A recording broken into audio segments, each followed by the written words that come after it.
Jannik Sinner is back in action after being forced to pull out of the Olympics.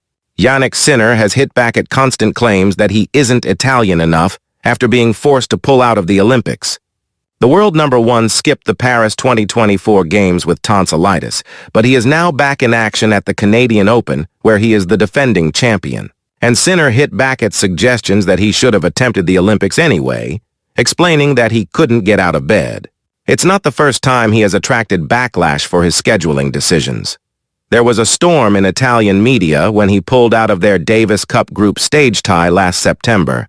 But Sinner returned for the finals in November and helped Italy win the tournament for the first time in 47 years. And the noise increased again when he pulled out of the Olympics after coming down with tonsillitis.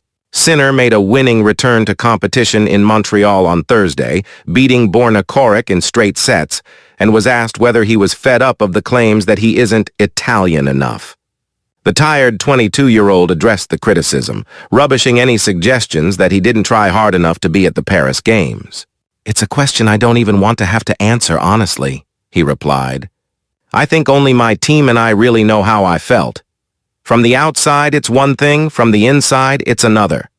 I especially know how I felt.